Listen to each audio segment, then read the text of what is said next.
வணக்கம். அன்பார்ந்த நண்பர்களே, ஜோதிடம் அடிப்படை தெரிந்து கொள்வோம். இந்த வரிசையில் இன்றைய பதிவு 3வது பதிவு. நமது சேனலை தொடர்ந்து பாருங்கள், சப்ஸ்கிரைப் பண்ணுங்கள், லைக் பண்ணுங்கள், கமெண்ட் பண்ணுங்கள். இந்த பதிவில் இன்று நாம் காண இருப்பது திதியை பற்றி இந்த பதிவில் நாம் தெரிந்து கொள்வோம். உதாரணமாக சில தெய்வங்களுக்கு, உதாரணமாக விநாயகருக்கு சதுர்த்தி திதி ரொம்ப விசேஷமானது. இரண்டாவதாக சுப்பிரமணியருக்கு சஷ்டி திதி விசேஷமானது. இது போன்ற காரணங்கள் திதி நமக்கு ரொம்ப ரொம்ப முக்கியத்துவமாக இருக்கிறது. இந்த திதியை பற்றி இன்று தெரிந்து கொள்வோம். இந்த திதி வரிசையாக சொல்கிறேன். நம்பர் 1 திதி பிரதமை.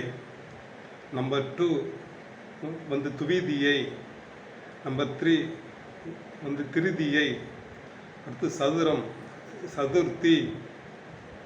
அடுத்து 5 பஞ்சமி.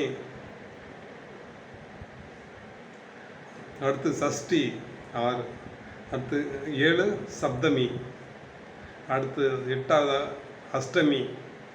அடுத்து 9தாக நவமி.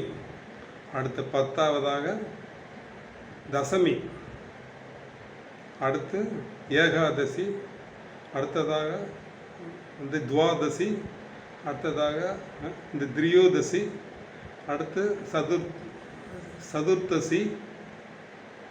அடுத்து பௌர்ணமி அல்லது அமாவாசை. இவ்வாறாக திதி வளர்பிறையிலும் தேய்பிறையிலும் மாறி மாறி வரக்கூடும். இதை நாம்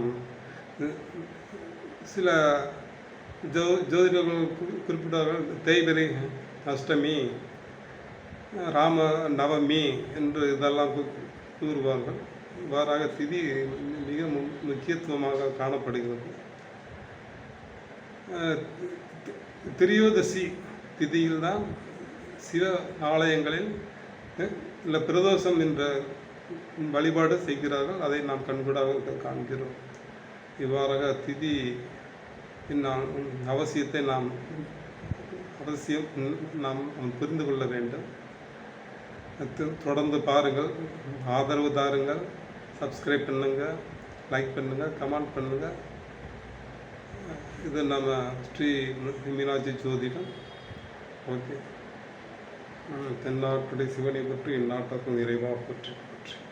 நன்றி, வணக்கம்.